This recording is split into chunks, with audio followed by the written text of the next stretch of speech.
Assalamualaikum warahmatullahi wabarakatuh. Waalaikumsalam warahmatullahi wabarakatuh. Sampurasun. Sampurasun, salam sejahtera buat kita semua. Om Swastiastu, Namo Buddhaya, salam kebajikan, salam damai, Rahayu, Rahayu Sagung Dumadi, salam segitiga piramida Nusantara, manunggalnya, cumbuknya, nyawijinya, jumenengnya atau jumbuhing, manunggaling, nyawijining, jumeneng ing substansi religion agama Islam Quran Sunnah sampai berakhlakul karimah dan bermanfaat buat manusia dan alam dengan sains ilmu pengetahuan, ada arkeologi, geologi dan lainnya, dan filosofi, filsafat pohon dari biji sampai ke buah kembali ke biji. Tuhan, alam, manusia, Allah, Rasulullah, para nabi dan wali, eternal kosmos, makrokosmos, mikrokosmos, jagat langgeng, jagat ageng, jagat alit, bawono langgeng, bawono ageng, bawono alit. Kita sebarkan welas asih, kasih sayang kepada seluruh rakyat Nusantara Indonesia dan juga kepada warga dunia. Sebelumnya saya terima kasih sekali kepada juru kunci dari Prasasti Mahaprabu Purnawarman Tarumanagara. Perkenalkan dulu Bapak, nama lengkap saya Bapak Muhammad Mahfud. Saya reporter tim Atlantis, aktivis lintas peradaban untuk Indonesia. Saya dari dosen Universitas Islam Negeri Sunan Kalijaga Yogyakarta. Alhamdulillahirrabbilalamin, dengan anugerah Allah saya banyak bersyukur, kita banyak bersyukur kepada Allah. Dengan anugerahnya kita masih diberikan keselamatan, kesehatan, kekuatan, sukmo jiwa rogo, batin, zahiran wa jasadan, dan sehingga bisa hadir sowan ke Bapak, silaturahim, nanti ngangsu kawruh, kita mau menimba ilmu agar kita semua dapat berkah kasih sayang dari Allah Subhanahu wa taala, syafaat Rasulullah Muhammad sallallahu alaihi wasallam, dan dapat berkah dari istilah Tuhan Yang Maha Esa di Sunda, Gusti ngersakaken ya. Ngersakaken atau Sang Hyang Maha Kuasa, Sang Hyang Maha Esa. Begini Bapak, sebelumnya tentunya sholawat dan salam kita persembahkan ke hadapan ikutan kita Rasulullah Muhammad SAW yang telah mengeluarkan umatnya dari kegelapan kepada yang terang benderang. Dan mudah-mudahan kita semua, Bapak sekeluarga, saya sekeluarga, ponakan saya yang dari Cibodas, Rumpin sekeluarga juga dapat syafaat di dunia dan akhirat. Amin, Allahumma amin. Setelah saya perkenalan, sebelumnya saya akan bertanya dulu ke Bapak dan nanti minta arahannya. Kalau nama lengkap Bapak? Nama Siapa lengkap ya, Bapak? Pak Ugan Sugandi. Pak Ugan Sugandi. Posisi di sini sebagai? Saya di sini posisi sebagai juru pelihara atau juru kunci ya. Iya. Sebagai merawat ya, Iya. jejak-jejak nenek moyang kita, jejak-jejak leluhur kita yang berada di wilayah Desa Cianjur. Oke, berarti untuk prasasti dari Mahaprabu Purnawarman, Kerajaan Tarumanagara ya. Iya. Ini di dusunnya apa Bapak? Di dusunnya Ciaruten Ilir. Ciaruten Ilir. Kemudian begini Bapak, saya mau menanyakan, ketika saya kalau enggak 4-5 kali ke situs megalitikum Gunung Padang di Desa Karya Mukti, Kecamatan Campaka Cianjur, kemudian dari tahun 2015 saya berjumpa Nana Sukmana, beliau juru pelihara, koordinator juru pelihara, beliau juru kunci situs megalitikum Gunung Padang, dan sejak itu saya bersahabat sampai sekarang. Bahkan ketika 2019 saya diminta oleh Istana Negara Republik Indonesia melalui sahabat saya untuk waktu itu kita mujahadahan, tirakatan, berdoa untuk keselamatan bangsa jelang pemilu dan pilpres 2019. Ketika saya melihat situs Gunung Padang, ternyata situs-situs atau prasasti leluhur Karuhun di Parahyangan Pasundan itu pasti ada nanti tata ruangnya itu dekat dengan sungai-sungai. Nah, sekaligus saya ingin menanyakan tentang sejarah peradaban dari prasasti ataupun nanti terkait juga dengan prasasti tapak gajah di Gunung Kopi terkait dengan Mahaprabu Purnawarman Tarumanegara secara gamblang dari Pak Gani ya. Nah, untuk itu silahkan kepada Pak Gani untuk menginformasikan, dan ini nanti akan kita masukkan ke channel kita untuk edukasi pendidikan kepada seluruh warga seluruh warga Indonesia dan juga kepada seluruh warga dunia. Sebelumnya saya minta izin kepada leluhur yang pepundan luhur karuhun yang ada di tataran atau di tanah Pasundan Parahyangan, sebelum Pak Gani akan menginformasikan detail mengenai prasasti situs ini.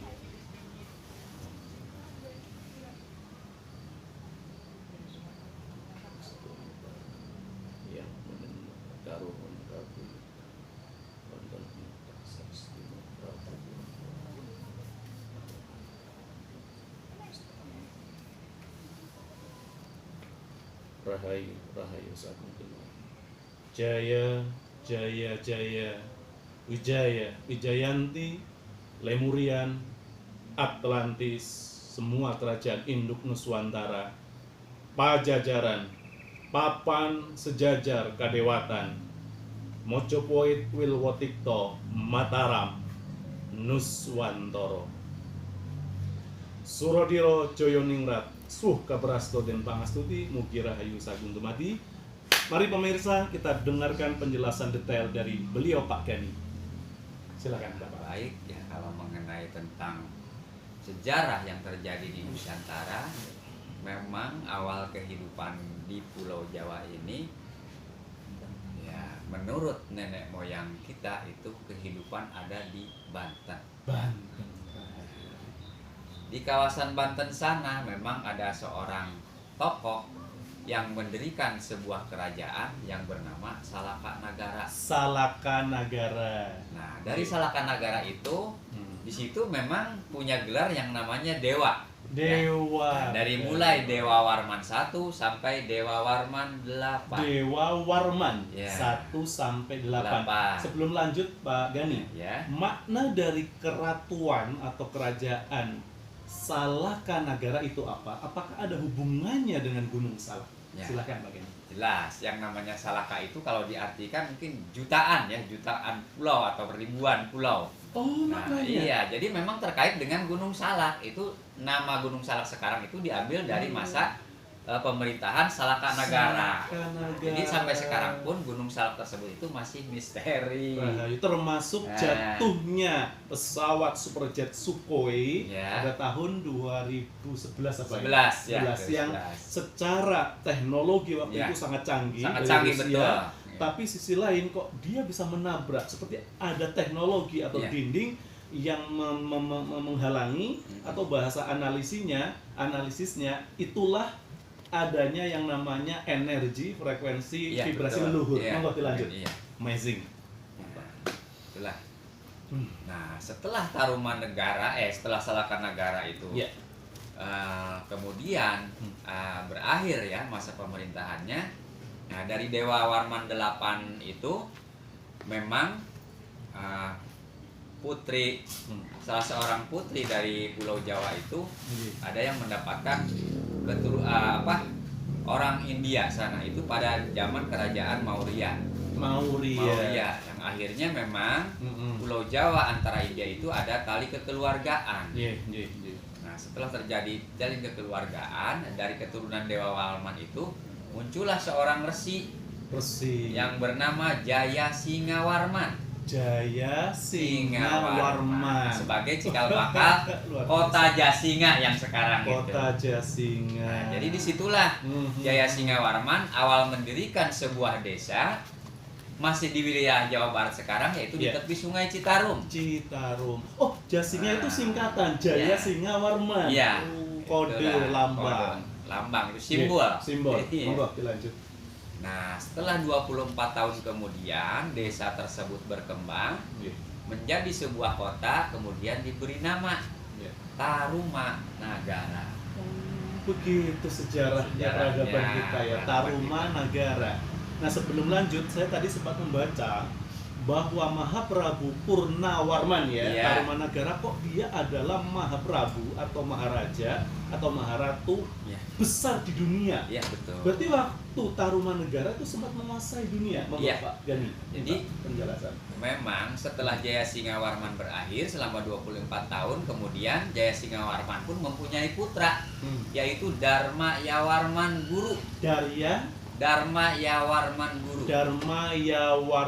Guru. Nah, beliau bergelar demikian selain seorang raja juga sebagai tokoh agama pada saat itu.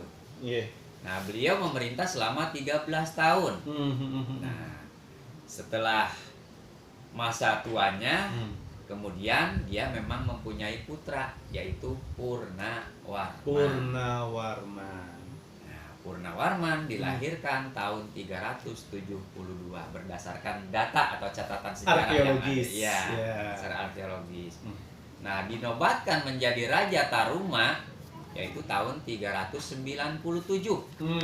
Nah, tindakan Purnawarman pertama yaitu memindahkan ibu kota yang namanya Sundapura. Nah, itu wilayah mana dulu? Sundapura masih di wilayah Jawa Barat. Wilayah Jawa Barat, Parahyangan, Pasundan. Ya.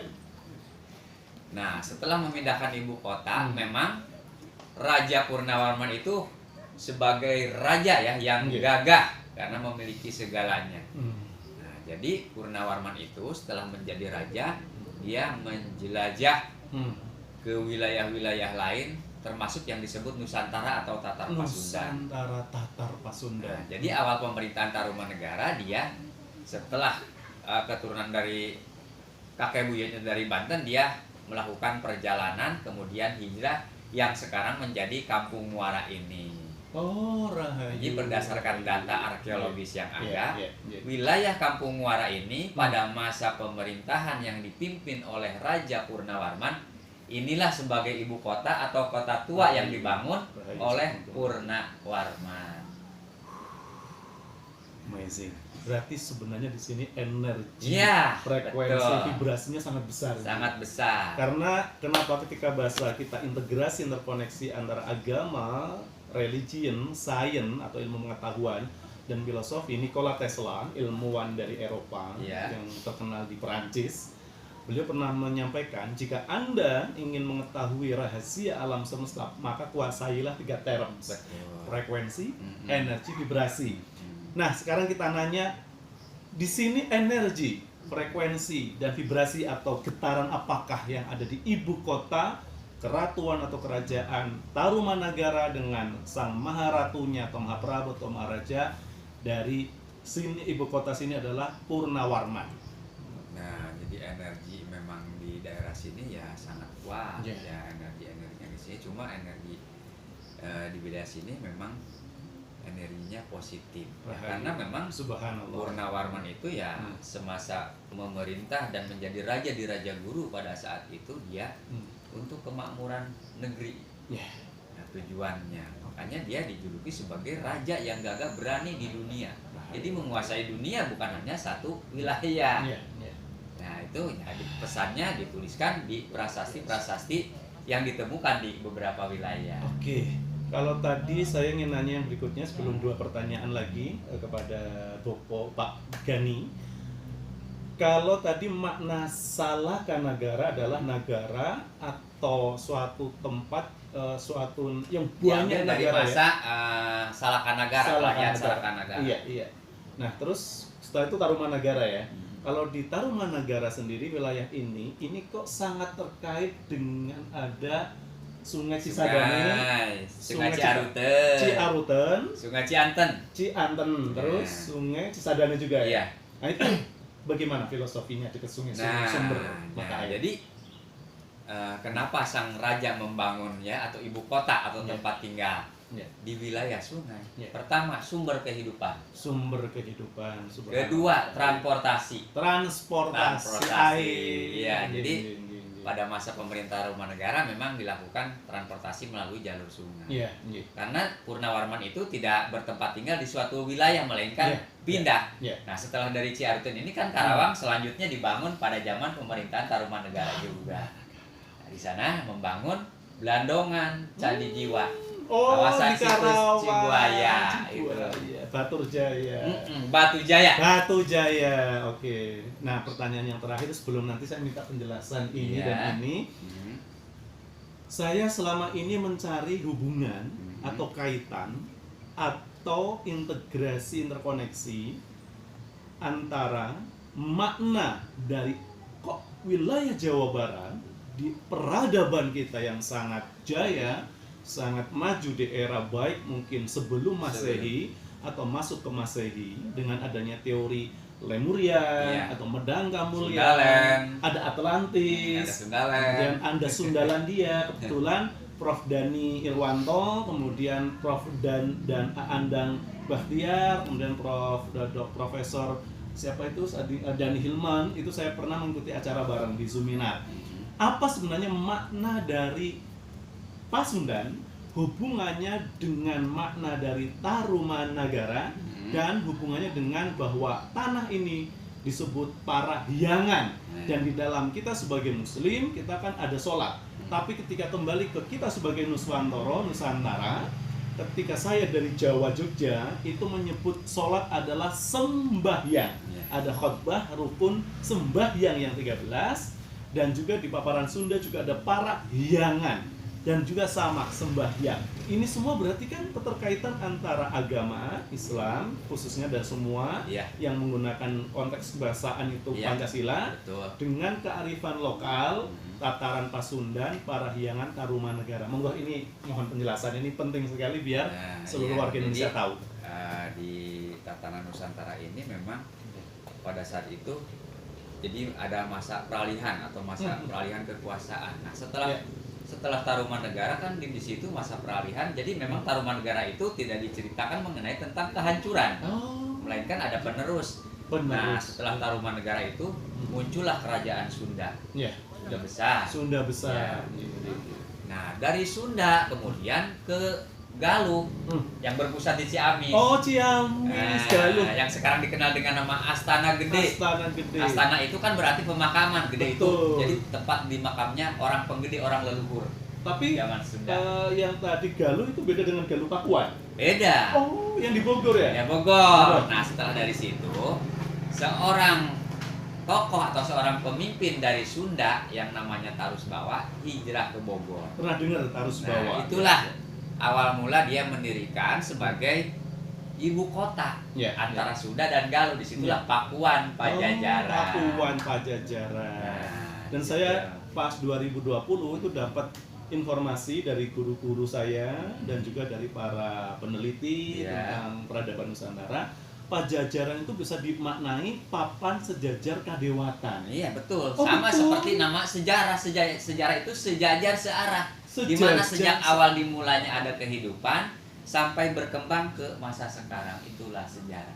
Tinggal kita memaknainya, bagaimana kita negeri kita supaya kembali lagi kepada masa-masa kejayaan. Kalau makna Tarumanagara sendiri berarti apa? Kalau negara kan negara atau bangsa. Taruma maknanya? Taruma itu ya, jadi memang sebagian dari kerajaan Tarumanegara itu hasil dari peperangan, ditaklukkan untuk dikuasai dan dipersatukan. Berarti Tarumanegara yang menyatukan. Yang disebut sejarah. Karena sejarah memang sebagai identitas kebesaran bangsa kita.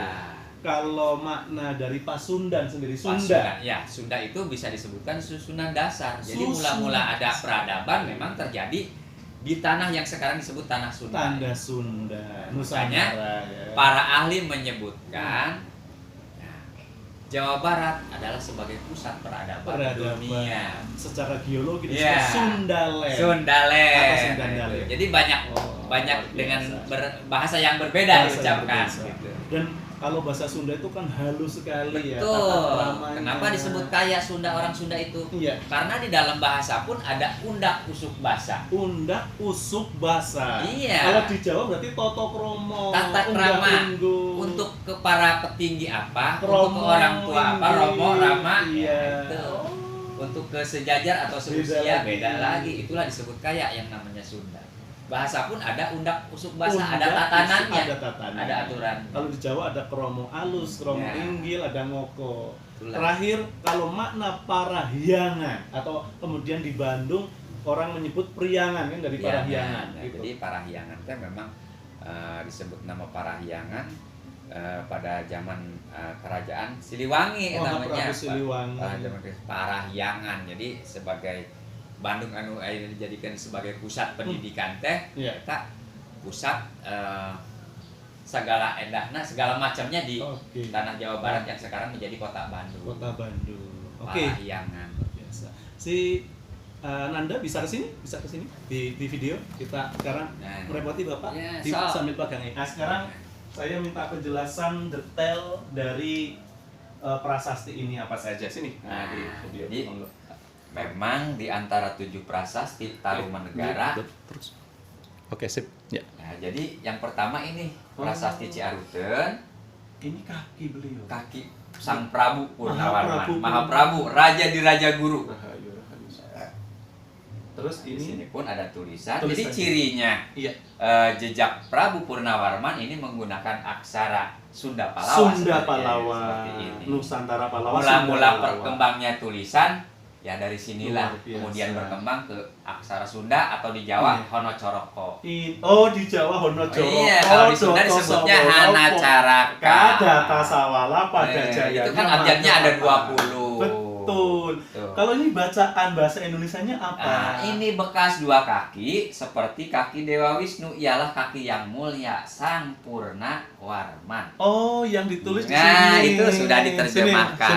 Sini. Mohon penjelasannya, Pak. Nah, inilah yang ini yang dari awal dulu dipasang ke BCB ya. Iya, BCB yang ini Sengsekerta memang pengaruh dari bahasa yang Fikranta, Safani Pateh, Pateh, terus Sri Mata Purnawarmana. Ya, Taruman Nagarendrasya. Vishnoriva. Fadan Fayam. Padat Fayam. Ini terjemahannya. Nah, ini bekas 2 kaki yang seperti kaki dewa karena dia punya gelar seperti dewa karena kegagahan memang seperti dewa Wisnu. Ialah kaki yang mulia Sang Purna Warman. Raja di negeri Taruma yang gagah berani di dunia. Bukan wilayah, tapi dunia Tatar Pasundan. Luar biasa. Oke, sini lagi Bapak. Ya. Terus yang ini kesini si Dika ini. Nah ini. Nah kalau mengenai yang ini, saya pun tidak bisa menerjemahkan. Hanya para ahli menduga bahwa sang Prabu setelah menginjakan kemudian membuat tulisan indah diakhiri dengan tulisan seperti ini. Kalau kita menyebutnya, kemudian di zaman modern sekarang ini sesudah membuat dokumen atau inilah sebuah tanda tangannya, diakhiri sebuah tanda tangan. Terus simbol ini, sini bisa mendekat dulu. Ini yang ini. Ini ada tangkainya ya. Tangkainya betul. Nah, ada tangkainya. Ya. Nah, gambar ini ada yang menyebutkan gambar laba-laba atau ada yang menyebutkan gambar matahari dan bulan. Karena memang hidup di dunia itu berpasangan. Ada siang dan malam. Ada laki, ada perempuan. Jadi kehidupan manusia di alam di muka bumi ini tidak kekal. Oke. Jadi ada masa akhirnya. Nah, kemudian kok latarnya diberikan? Nah, ini sebagai latar belakang tempat awalnya di mana ditemukan prasasti Ciaruten ini. Sana yang dikenal dengan nama Ciaruten, Sungai Ciaruten. Oh, bukan Cisadane ya, Bapak? Bukan, Ciaruten. Oh, Ciaruten. Ini ditemukan berarti di sini posisinya. Oh, di 50 meter dari jarak yang sekarang ke bawah. Medannya cukup curam turun. Sungainya sini? Iya, di bawah sini. Berarti bawa ke sini pakai alat berat? Waktu pengangkatan, itu menggunakan takel, seling atau tambang baja, kemudian katrol dan rantai kecil ya. Memang masih manual. Tahun berapa, Bapak? Tahun 1981. 1981. Dan ini informasinya berapa ton, Bapak? 8 ton. 8.000 kilo. 8.000 kilo. Oke, berarti berapa lama itu bisa dibawa ke sini? Sekitar 2 bulan dari mulainya proses pemasangan alat, kemudian sampai ke penarikan, sampai selesai datang di tempat yang sekarang ini. Kalau ditemukannya sendiri tahun berapa Pak Gani? Kalau ditemukan itu tahun 1863. 1863 oleh Belanda. Ya, karena memang wilayah sini pun masih ada di bawah. Tokohnya waktu itu yang menemukan? N.J. Krom kah atau Velberg? N.W. Hopperman. N.W. Hopperman. Terus N.J. Krom Bapak ini kalau lepukan di belakang, adakah makna sebenarnya dari pola-pola? Kalau dilihat dari pola atau bentuk prasasti Ciaruten ini, kalau kita amati, kita perhatikan secara detail, ini membentuk seperti kepala gajah. Kenapa sang raja membentuk seperti ini? Karena beliau pun masa kekuasaan itu menunggangi gajah yang bernama Airawata. Airawata. Berarti sekaligus mohon penjelasan hubungan dengan situs Kebon Kopi, tapak dua tapak kaki gajah tunggangan beliau. Ya. Nah, jadi selain prasasti Ciaruten, di sini pun terdapat situs Kebon Kopi. Nah, di situs Kebon Kopi memang ditemukan jejak tapak kaki gajah. Nah, setelah dilakukan pengkajian, memang ini masih zamannya Purnawarman. Nah, jadi di situ menceritakan tentang kejayaan bahwa Sang Prabu pada masa memerintah menunggangi gajah yang bernama Airawata. Secara mitologi Hindu, Airawata itu adalah tunggangan Batara Indra sebagai dewa perang atau dewa penguasa guntur. Nah, itulah Purnawarman. Kalau Garuda itu adalah wahana kendaraannya Dewa Wisnu. Yang menitis ke Mahaprabu Airlangga di zaman kerajaan Kahuripan di Jawa Timur. Begitu ya. Tapi kalau tadi gajah itu wahana kendaraannya Dewa Indra. Berarti menitis ke Mahaprabu Purnawarman. Berarti dulunya di sini tetap ada gajah besar-besar ya. Yang mungkin karena perpindahan ada. Ya, banyak terjadi muka bumi ini. Karena pergerakan atau geologi, kemudian gempa. Dan kalau kita tarik ke belakang lagi mengenai tentang sejarah kehidupan manusia dari zaman Nabi Nuh, ini Nabi Nuh alaihissalam semua banjir besar. Oke, Bapak bisa kesini lagi? Mas Nanda sini. Oke, agak maju dikit. Karena Pak Lek sama beliau. Oke, pesan-pesan apa yang bisa Bapak berikan atau motivasi atau spirit atau semangat kepada seluruh putra-putri terbaik bangsa dan negara Republik Indonesia untuk bagaimana agar mereka memiliki semangat, keberanian dan welas asih kasih sayang seperti halnya Mahaprabu Purnawarman di Keratuan Tarumanagara yang kemudian bisa mereka pelajari dan juga mereka amalkan dan mereka kemudian ikut mempublikasikan atau menyebarluaskan kepada temannya, keluarganya dan kepada seluruh Indonesia bahkan kepada seluruh warga dunia. Monggo Pak Gani. Pesan saya singkat saja ya. Nah, pesan saya ya sebagai juru kunci atau juru pelihara, pesan kepada generasi muda ya yang akan datang, ingatlah sejarah. Hargailah dan rawatlah warisan-warisan budaya nenek moyang kita. Karena itu adalah sebagai identitas kebesaran bangsa kita. Nah, itulah supaya kita lebih mengenal ya yang namanya jati diri atau kehidupan di masa sekarang. Jati diri bangsa. Mungkin itu saja secara singkat ya pesan saya sebagai juru pelihara atau kuncen ya orang menyebutnya.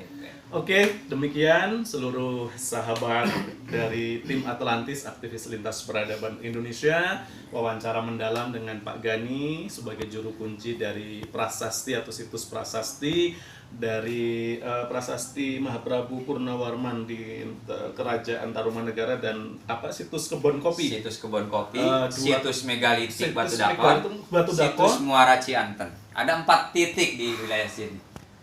Ini ada satu di sini, yang satu di pinggir jalan, yang 2, yang ketiga dekat masjid, masjid yang, ini yang pinggir jalan. Yang keempat di ujung kampung. Ujung kampung. Iya, makanya ini disebut kawasan. Ya, karena bukan hanya satu, melainkan ada temuan-temuan lain juga. Oke, demikian. Terima kasih sekali Pak Gani. Sama-sama. Mudah-mudahan Pak Gani dalam menjaga situs ini memperoleh banyak pahala, ganjaran yang berlimpah dari Allah Subhanahu wa taala. Tuhan Yang Maha Esa. Untuk itu saya akan menghanturkan kepada para yang pepunden leluhur di tataran atau tanah Pasundan Parahyangan.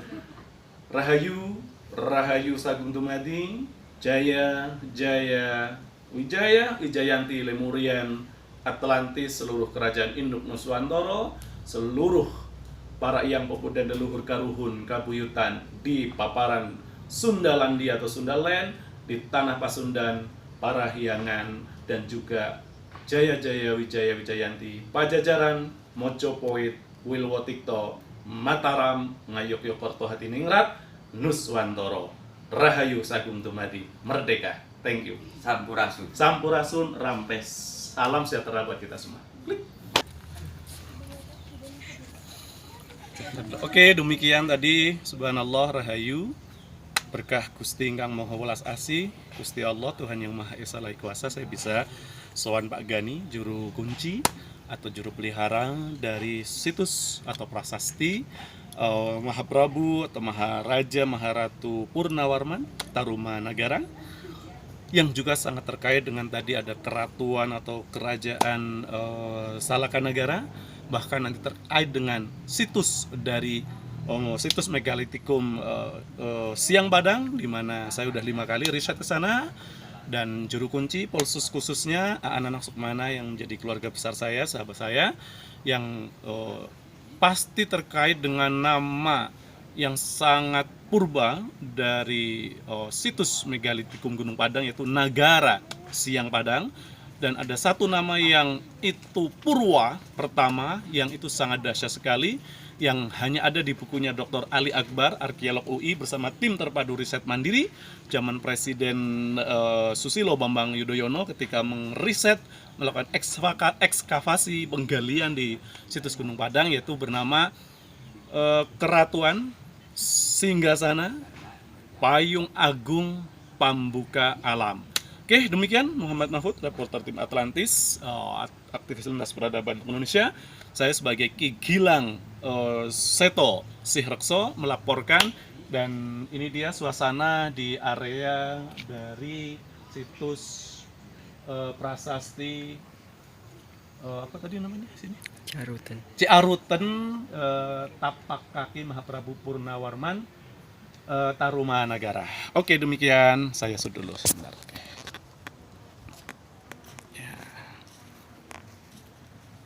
Oke, kita mengelilingi area dari situs ini. Ini sedang beliau diwawancarai oleh anak-anak sekolah untuk tugas.